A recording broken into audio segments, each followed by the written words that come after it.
Really excited to have Michelle Duffy from Halestorm PR here today to tell us all about PR. And yeah, Michelle, I will hand it over to you. Thank you. Hi, everyone. I'm just going to open up my little presentation, get that going. So yeah, hi, I'm Michelle. I'm going to be talking about all things press and publicity today. Well, I just wanted to start us off with a nice little stat. So courtesy of Amplify Her Voice, which is a platform that advocates gender equality, shared a study according to USC Annenberg, which is a school based in California, that more than 64% of established artist publicity teams are actually women, which I thought was actually incredibly rare to see or hear, that women are kind of leading anything, you know, within a field within the music industry. So I'm pretty proud to share that stat, and I thought it was a nice way to kind of start us off.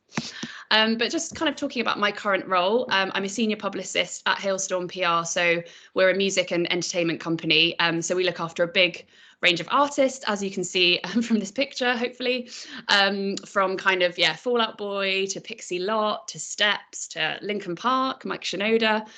It's a big old mix, basically, but it's mainly music clients that we look after. We also represent a few entertainment clients kind of within the TV world. But yeah, we like to keep it kind of nice and varied, just because our own music tastes are all very mixed, to be honest, as well. But we try and avoid kind of taking on too many clients of the same kind of genre, especially those that are releasing at the same time, just because we find that we're going to be constantly kind of competing against each other for the same kind of features. So yeah, we kind of aim to take on lots of different genres and things. So but yeah, as well as established artists, we look after lots of kind of up and coming bands and artists as well. So it keeps it fresh, which we all really like, to be honest. Michelle, sorry to interrupt. Are you sharing slides at the moment? Yeah, can you not see them? We can't, I'm afraid. No. How has that happened? Sorry about this. So you can just see me, basically. Do I need to do that again? Sorry. Has that worked? Yeah, that's great. Okay. So sorry, this is what you've missed. This was the stat. Going on to my current role. So yeah, this is a picture of some of the artists that I just kind of spoke about. These are some of the covers that we've kind of secured over the years.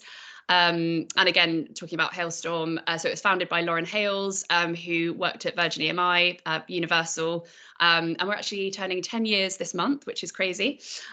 So back in the day, Lauren worked across Rihanna, Justin Bieber, so some of those artists have kind of made it into this collage.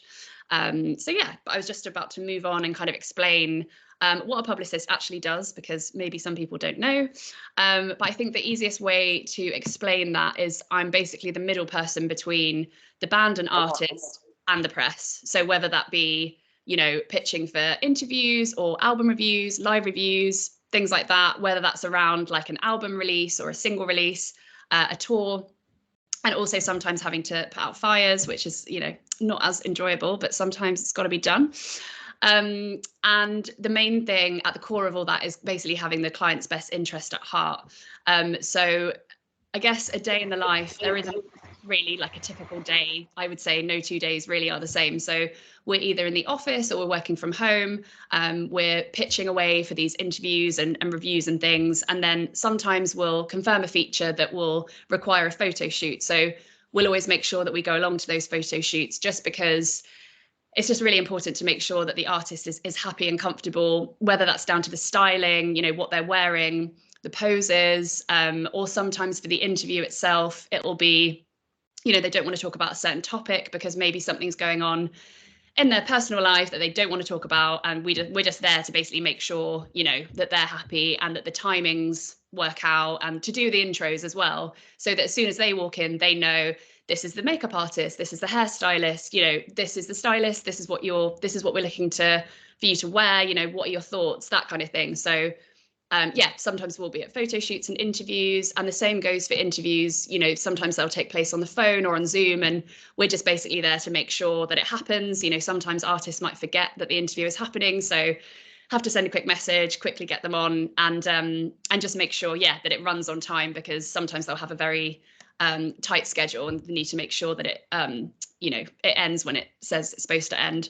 And some journalists, they've got a job to do, but they like to push their luck. If we've said, they're not talking about XYZ, sometimes we might have to kind of jump in and say, they don't want to talk about that, let's move it along, sort of thing. So yeah, no 2 days are the same for sure. And sometimes it'll mean working in the evenings as well, but I can't really say that going to gigs, it really feels like work, to be honest. But it's really important we go along to kind of say hi to the artist or the band and the team. Obviously we lost, 2-3 years really of COVID and not being able to do that, especially with the international artists. So it's always really important to go and show our support, and, obviously we want to see them live anyway. Or it might mean that we're taking a journalist along to come and review the show. So it might mean taking them for dinner before and then making sure that their ticket is where it should be and that, they've got a good seat, all that kind of stuff. So yeah, that's gigs. And then sometimes we get to go to fun events, whether that's like a brand or a magazine launch or film premieres. Especially with film premieres, if we're taking an artist along, preferably there'll be more than one of us, so that someone can kind of run ahead and see which press are there. So it might be, a reporter from the NME, from BBC News, The Independent, and we'll sort of say, hey, for example, we've got McFly, are you up for chatting to them? Just so the artist isn't just kind of like waiting and, we can move them swiftly along the red carpet. Also, the flip side to that, sometimes you might be with quite a new band that have been invited to the event, but maybe press don't know really who they are. So to avoid embarrassment of them saying, we've got this band, and they're like, who is that? That kind of alleviates that. So yeah, there is no typical day, I would say. How I go about my job. So starting off with like a new campaign, whether it's around a single or an album or a tour, we need to gather all the assets. So high-res press shots, links to music that we can send to journalists that are, trusted, especially if it's something that's really under wraps, then we need to make sure it's a secure link, and then kind of get down to writing a press release, really. So that's, kind of collating all the most impressive kind of stats. So whether it's DSP support or radio or live, who have they supported? It's about kind of, getting all the most impressive stats down and making sure that they stand apart from everyone else, because these editors and writers are receiving like thousands of emails a day, and the landscape's really, really changed now. A lot of print publications have folded, unfortunately. So it's not good enough just to have a good song. It's not enough. You have to really, it's our job to kind of pull out the story, or like maybe the angle that's going to set them apart. And, why should this song be included in this playlist, or why should we write about this artist? So yeah, it's our job to kind of pull all of that out of them. And if we start working with like a brand new artist, we'll preferably get together with them kind of face to face and talk to them about, what their hobbies are and what do they like to do outside of music, because sometimes that could be the angle that might secure like a broadsheet feature or something, something quite niche. I can't think off the top of my head now, but it might be something that they would never think would be kind of like press worthy, but actually, you'd be surprised, I think. So sometimes it's about, really getting to know them as well. And then we would kind of, if it's again with a new artist that maybe we're not quite on board with yet, we'd send a proposal, like a list of press targets, just like where we think they could sit. So, are they just in the rock world? Are they in the pop world? Do they kind of sit between the two? Could they work for the fashion and style world? Like it's all about, kind of getting to know them and thinking about where they want to be, or also knowing what they really don't want to do, or where they really don't want to be.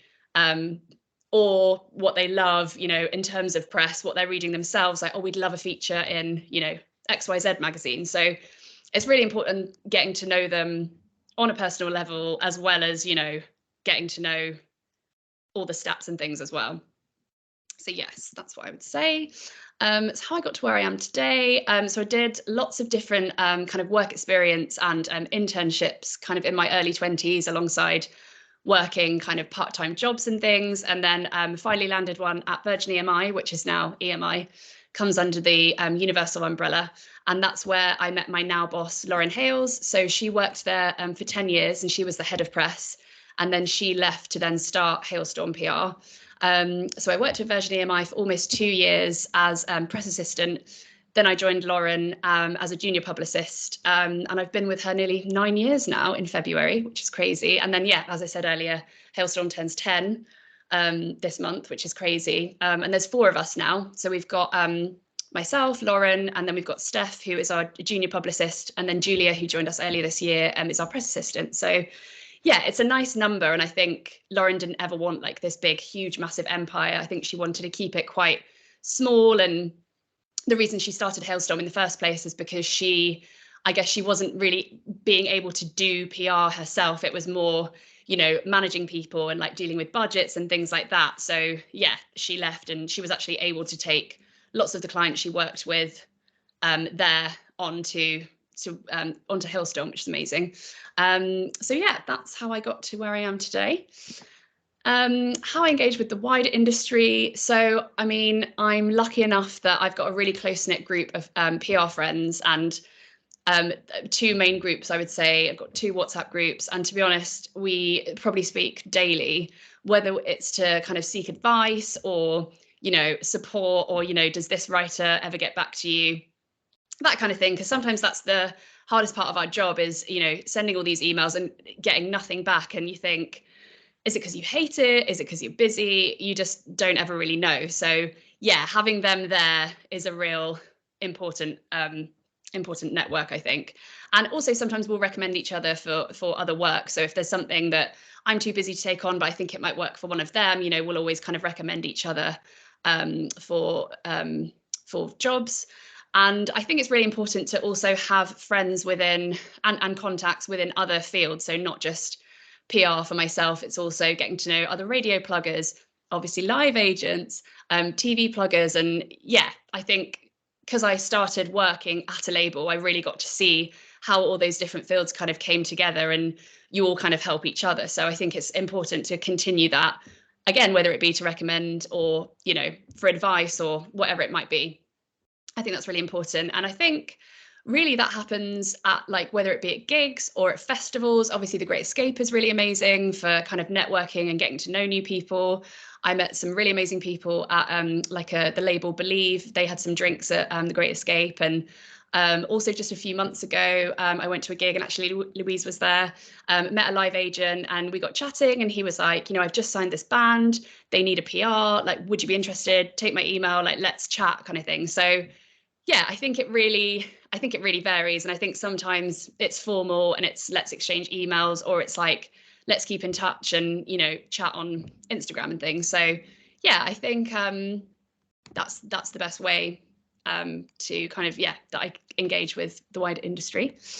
Some of my favorite anecdotes relating to work, I mean, I think a lot of them come from some press trips that I've been on over the years. So I've been incredibly lucky enough to go to some really amazing places over the years on press trips. And I'm a bit worried that they're just not really happening anymore. Like, I don't think they've really happened much since COVID. But over the years, I got to go to Seoul with a band called New Hope Club. They were playing a festival there. So I took a photographer and a writer out to Seoul to kind of write the feature, obviously add some colour. I mean, that's really the whole purpose of a feature, is, you know, you're not just like at a show in London, excuse me, you're kind of seeing them in a totally different territory. So especially somewhere like Seoul, where they actually had like an incredible fan base. So that was really incredible. And I got to go to LA with Fall Out Boy for the Kerrang cover, you can see there. Also Florida with an artist, singer-songwriter called Samantha Harvey. And Ibiza randomly with a producer DJ called Wilkinson. And that one was funny because that was one of my first kind of proper press trips, actually, where I took the editor and a photographer out to Ibiza. And we did the shoot and we did the interview, and that all went really amazingly. And then he was playing Amnesia. He was supporting Chase and Status. And I think the set time was supposed to be something like 9 or 10 p.m. And then it got pushed right back to sort of 1 or 2 a.m. or something. And I was messaging Lauren like, oh my God, like, what do I do? It's really late and early in the morning. And she was like, don't worry, just go for a really late dinner. It's fine. So again, I was kind of there to, you know, make sure they were happy and they got the time they needed. They got the photos that they needed. But they were amazing. And I think I've been really lucky to always have gone on these trips with really amazing and really talented photographers writers, editors, I'm sure there have been some nightmares, because essentially it's like a blind date really. And I hadn't met, you know, some of these contacts before I went on the trip with them, and suddenly you're at the airport meeting for the first time and then getting on like a 14-hour flight. So yeah, it's quite daunting, but it's really good fun. And definitely, you know, I've got a lot of fun stories from those trips, even to this day. With the Florida trip, I met my now really good friend, Jack Alexander, who's an amazing photographer. And we got to go to Tampa because I had another band playing there. And Lauren was like, you can get the Amtrak train and go to Tampa and go see Counterfeit.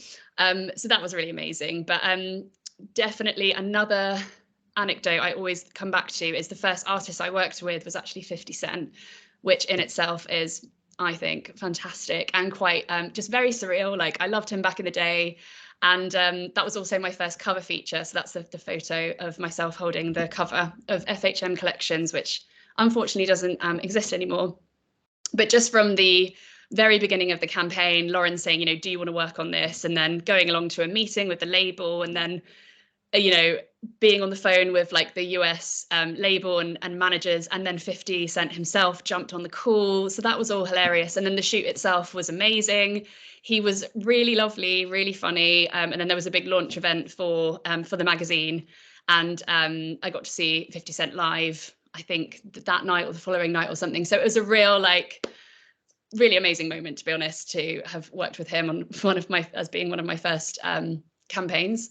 And also just so many full circle moments of working with artists that I've loved kind of growing up, such as Steps and Fall Out Boy. I think it's still a real kind of novelty and kind of pinch me moment that these are just, you know, artists that we work with, and, you know, it's still very surreal to me. So yeah. And I think also, on a separate kind of note, getting to work with a band from the very beginning and getting to kind of grow with them and be on that journey with them from, you know, like first feature to, you know, big radio play or a big TV moment. I think getting to kind of witness that is really special. And that feeling doesn't really go away of, oh my God, we've secured this feature. And then, you know, kind of seeing it in print, I think, of what you do still get to see in print is still, yeah, it's still really amazing to me. So yeah.